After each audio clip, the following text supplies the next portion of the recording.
車好きラリーチャンネルのヒラリーです。今日は200万円台前半の SUV として WRV、ヤリスクロス、ライズハイブリッド、この3台を比較的に見ていこうかなと思います。見出しとしてはこんな感じ。最初に一言を述べて、あと細かくね、見ていくような感じになります。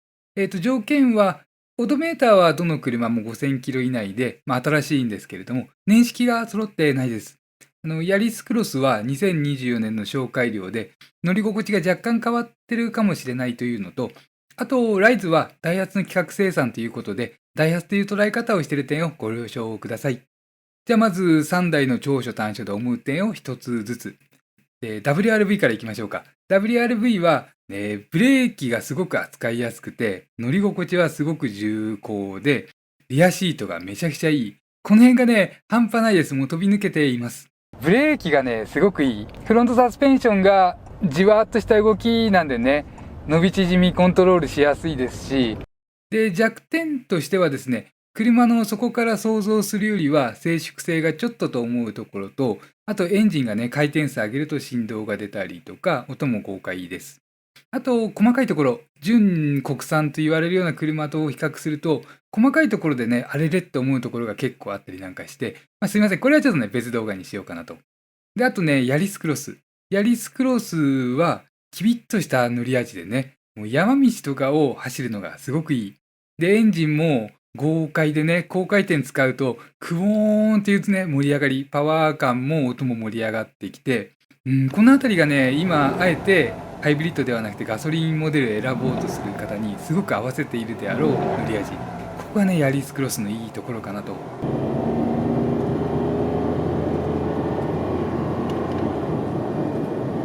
弱点で言うと、乗り心地はね、もうすごくガツガツしています。もうドカドカっていうのかな。で、そうね、あと、内装なんかもある程度割り切られていて、この辺はちょっとね、トヨタのピラミッドを感じるところ。で、ライズのハイブリッド。ライズ全般としてね、狭いところがめちゃくちゃ得意です。もう本当に得意。下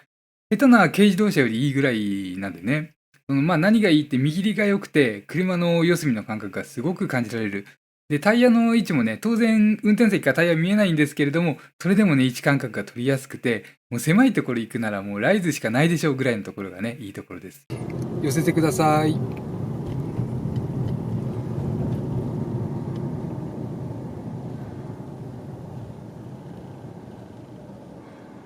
で、反面とくるのがですね、ちょっと揺れ味大きくて車らしさが強いんですね。自分は車らしさが強くて楽しいと、笑顔になれると捉えますけれども、そうじゃない捉え方をされる方もね、結構いらっしゃるんじゃないかと。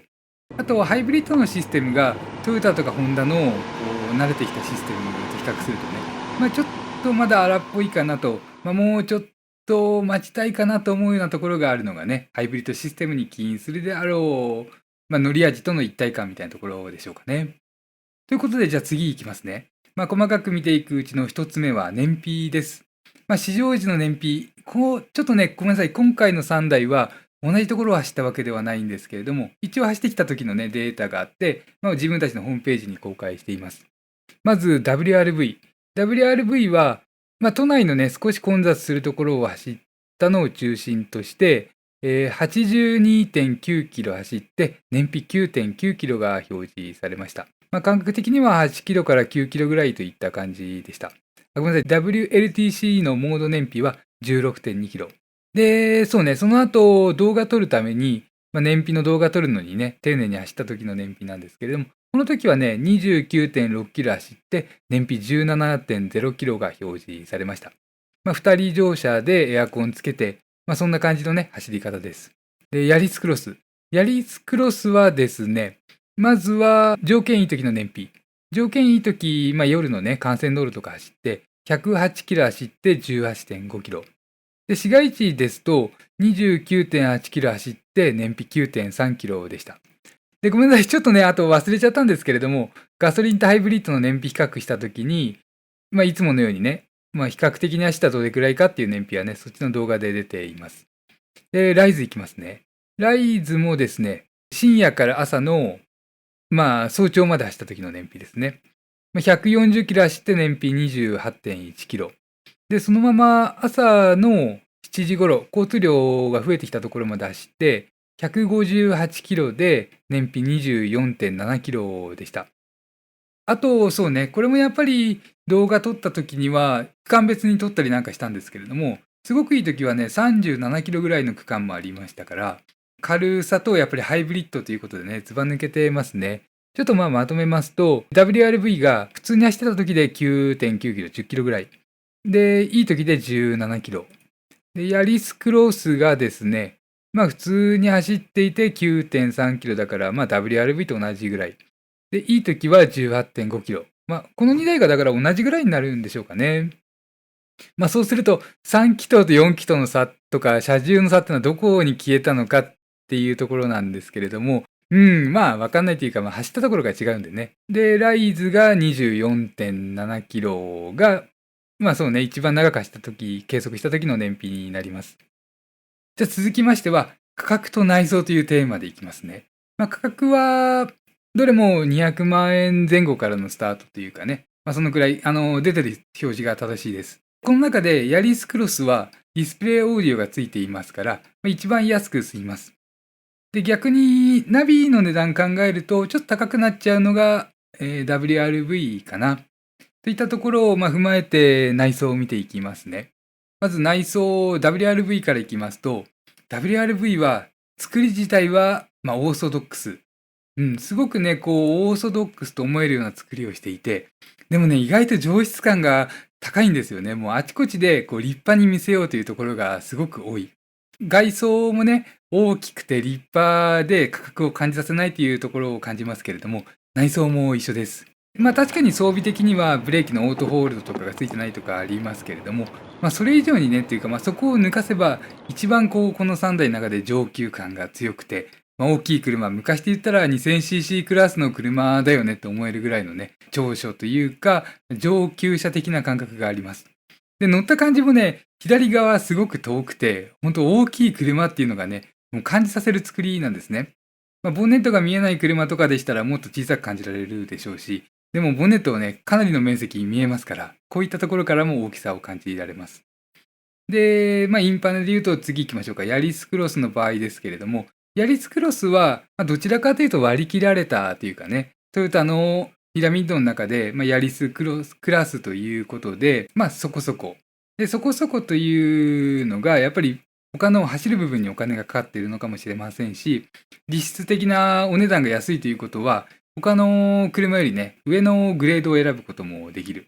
そうすると装備が良くなるなんていうところでね、あります。で、一番ベーシックなグレードですと、100万円台、200万切る価格からありますけれども、シートがね、ちょっとこのモノフォルムタイプのシートというのがね、これがちょっと見栄え的に今一つなのと、リアシートに座るとね、圧迫感があります。ちょっとね、大きくて、もうわずかに大きいだけでもリアシートからの圧迫感っていうのはね、やっぱり出てきます。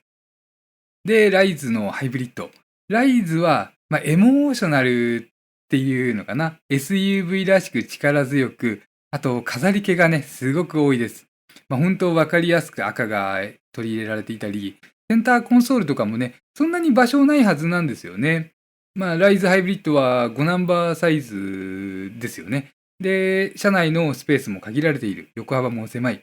の中で、もうセンターコンソールをね、大きく見せようと。で、センタークラスター、その上の部分ですね。そういったところも大きく見せようというのが、この縁取りとかね、多くの部品を使ったりとか、あと、深みのある立体感のある造形っていうのかな。部品点数も多くて、いろいろ考えられて、大きく SUV テイストを強めようというのがね、感じられます。このあたりがやっぱり、ダイハツの中で一番上級モデルみたいな位置づけだからというのがあるんでしょうかね。ヤリスクロスみたいに、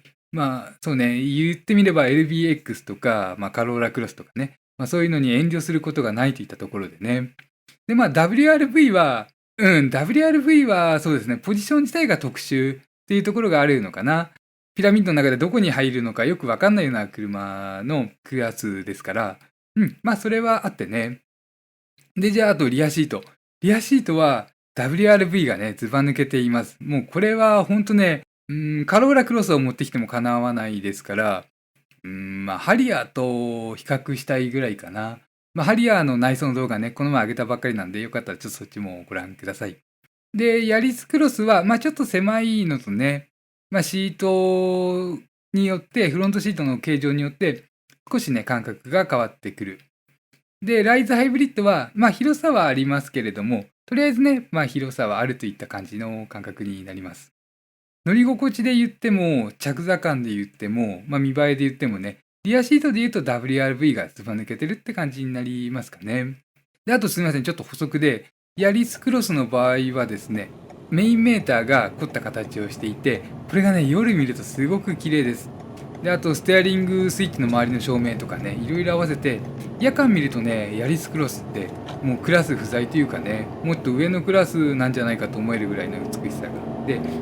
夜しか乗らないよって方にはね、ヤリスクロスの内装かなりよく見えるんじゃないでしょうか。あと、そうね、昼間はね、この美しくね、透過してくるこの丸い小さな液晶部、これ液晶部なんですね、なんか。それが透過しやすいような表面処理がされていて、反面ね、映り込みが気になります。自分の手とかをね、映してみてもこれが、映っちゃう。で、顔が映ると、鏡見るのも嫌いだわって方はね、ちょっとあまり気分良くないでしょうから、この映り込みはもしね、試乗されることありましたら、要確認といったところでしょうかね。続いては乗り心地と静粛性いきます。乗り心地で言いますと、まず WRV は、すごく重厚感があります。そうね、重厚感っていうのが、沈む方向には動いてくれて、伸びる方向には動きにくいみたいな感じで自分使ってまして、そんな感じですね。大きな、大きな車が段差で段差なんかものともしないように転がっていく感覚っていうのかな。それが一番強いのが WRV です。で、そうね、ヤリスクロスは軽快。軽快というのが、逆に跳ねやすいって言葉にもなりますかね。その代わり別にいいとこあるんですけれども、とりあえず乗り心地とそんな感じ。で、硬くて、WRV も硬めではあるんですけれども、動き始めが抜けていて、スムーズなんでね、そんなに硬いという影響を感じを受けにくい。でも WRV はそうだ、タイヤが硬くてね、ついてたタイヤとかにもよるんでしょうけれども、少し硬めではあるけど重厚で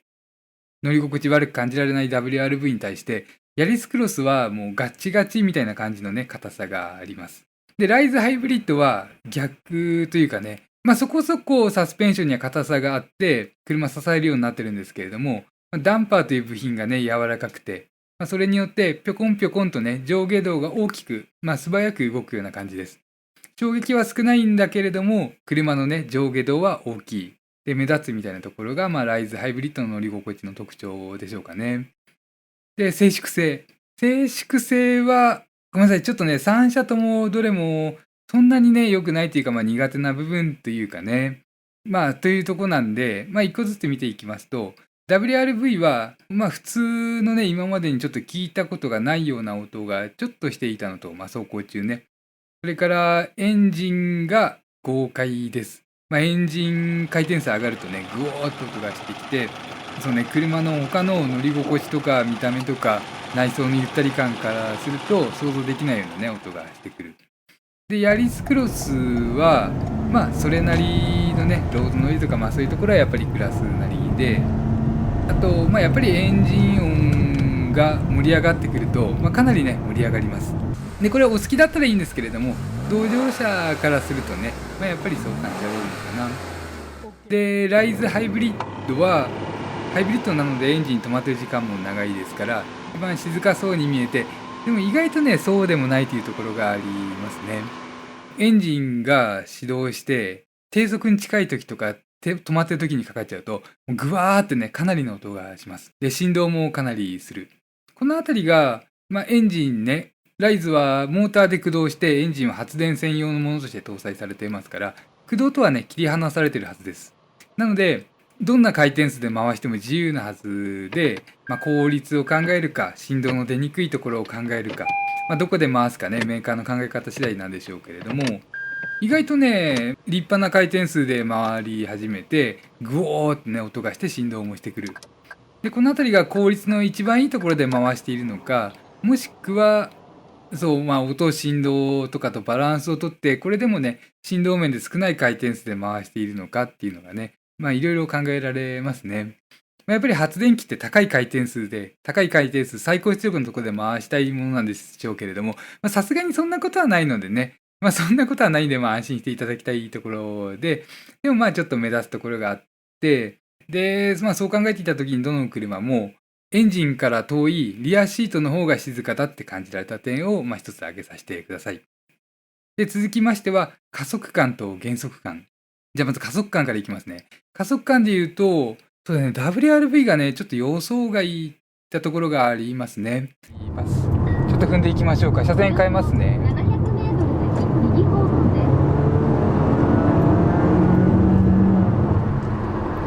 今ね、5500回転ぐらいまで回ったところで、あの感じのね、音です。ライズがちょっと振動出やすいというのは今述べさせていただいた通りで、ヤリスクロスは3気筒なので、低回転、アイドリングとか低回転時に振動の目立ちやすい領域がある。で、回転数上げても、そうね、ペダルとかに振動が伝わってくるところがあるのは、これはいつものね、仕方ないところ、燃費とのトレードオフみたいなところであるんですけれども、WRV がね、4気筒エンジンで、停止中とか低回転、1500回転巡航までとかは振動を目指さなくて、ここはずば抜けているんですけれども、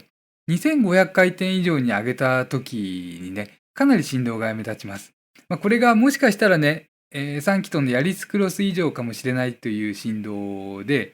少なく見積もっても同じぐらいかなっていうのはね、あります。その上で、特性としては、WRV はね、まず全開に踏んだ時は、かなりね、フラットトルクです。低回転から高回転まで同じような加速感。もっとね、ホンダのエンジンっていうとね、上でグオーって回るのを期待しちゃいますけれども、そんなタイプではね、なかったです。で、その代わりに、中間加速なんか、市街地で使う半分とかね、アクセル踏んだ時には、CVT がね、もう瞬時にね、回転数上げて、加速体制に入るんですね。シュンと回転数上げて、ブーンと出ていく。このあたりがね、もう躊躇ないです。燃費とか大きい車感をって言ったら、低回転でアクセルいっぱい上げるところを使いたがるはずなんですけれども、もっと違ってね、少しここでは軽快感を重視しているなっていうところがね感じられます。で、ヤリスクロス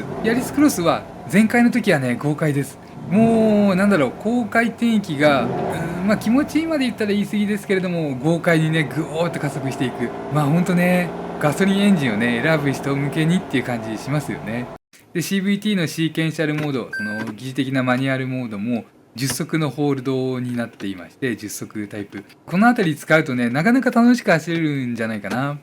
で、低回転で振動はやっぱり目立つのはありまして、あとね、中間加速の時はね、CVT が穏やかです。3000回転ぐらいには回転数上げますけれども、その辺がちょっと非力で、4000回転ぐらいからとか加速しだすとすると、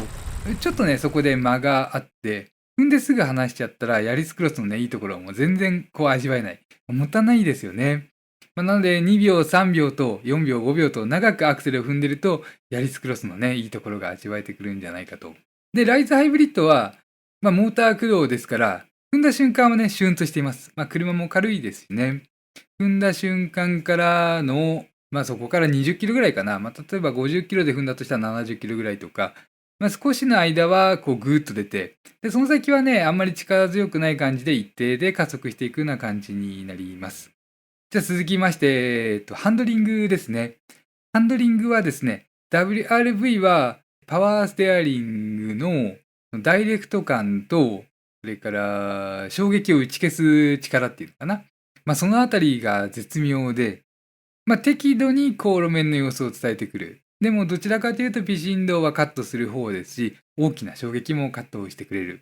よくわかりやすかったのは、曲がってる途中ね、結構高快にというか、アクセル全開にして、段差ね、曲がってる途中の段差越えたらどうなるんだろうって試してみたんですね。そしたら、もう思ったよりすんなりね、スーッと何事もないように越えていって、平地で段差越えたのと同じようにハンドル切っていても越えていってくれた。で、あと、ロール感は感じにくいようにできていて、ハンドル周りとかもすごく秀逸なんでね。乗り手が滑らかに乗りたいよっていう希望があったら、それに応えてくる車、応えてくれやすい車、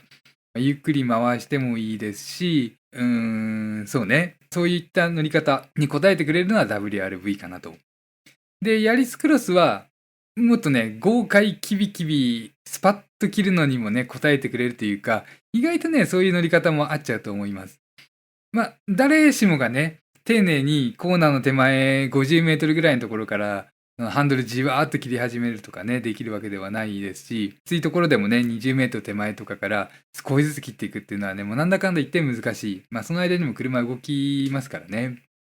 そうやっていろいろ考えていたときに、いろんな方の乗り方にも合ってる。で、うまい下手関係なくね、免許取り立てでも、おーって思えるようなね、乗りやすいって思えるんじゃないかな。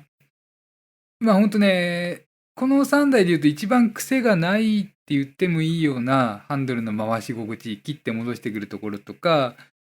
車もね、ガタガタ来る代わりにスッと入っていける。つまりそこで遅れがないので、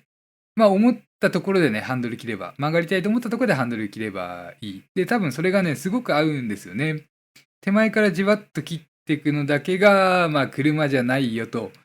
いろんな人に問答が幅広いのはこのヤリスクロスだぜと、いうところですかね。その代わりもうガツガツきます。ドカドカガツガツきて、でもごめんなさい。腕があればリアサスペンションの動いてる感じとかもね、感じられて、そこはね、気持ちいいなと思います。で、ライズのハイブリッド。ライズのハイブリッドは、ちょっとね、中心が固められるタイプに感じられたんですね。このパワーステアリングの調整で、中心を固めて落ち着かせる。で、この辺がね、1000cc ターボの時と比較すると、微妙に優等生的になったのかな。優等生がいいか悪いかっていう表現をしてるってことは、自分はあんまり優等生好きじゃないんですけれども、1000cc ターボの方が良かった。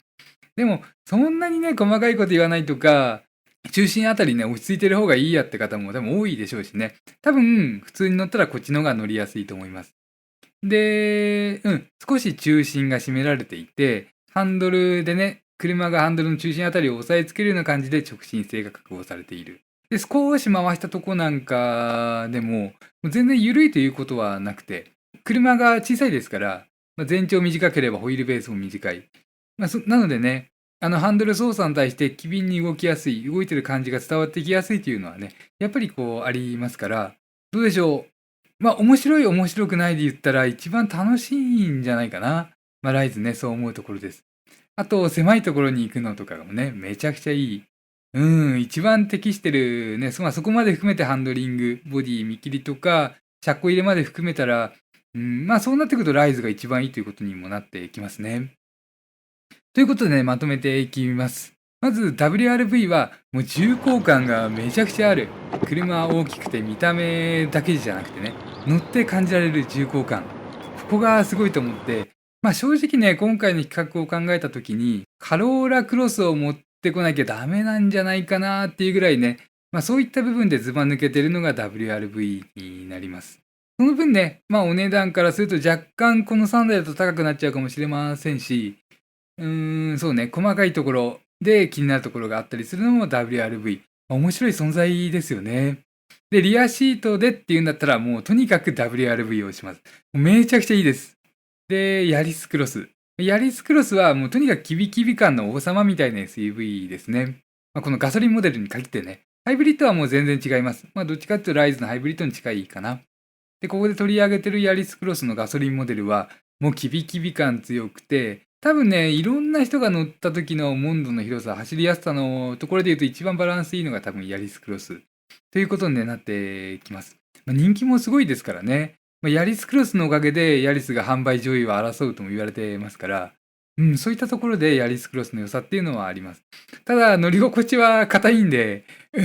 奥様と喧嘩されないようにね、この乗り心地がね、一つ、議論の対象になってくるのかな。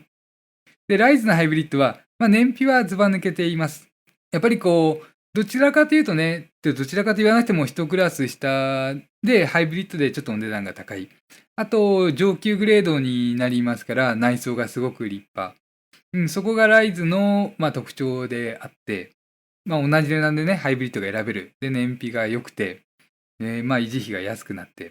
あと、それだけではなくてね、買い物に行ったりとか、ご飯食べ行ったりとか、あと自分たちがこうやって撮影とかね、こなしていく日常の、お供として考えたら、そこはね、自分だったらライズ選ぶかな。1台でっていうと、考えちゃいますけれどもね。どれもいい。ただ、車をちょっと道具的にと捉えて、でもやっぱりこう、車らしいね、ぴょこぴょこ感とか、言ってみればちょっとした荒っぽさなんかも楽しいって捉えられることもできますからね。そう考えてくるとね、会う人すごく多いかもしれない。で、乗り心地とかあんま気にしない人でも楽しさが味わえて、で、リアシートもそれなりに広さがあるといったところでね、そこもライズの良さだと思いました。すいません、以上になります。できましたらチャンネル登録といいねボタンよろしくお願いします。車好きヒラリーチャンネルのヒラリーでした。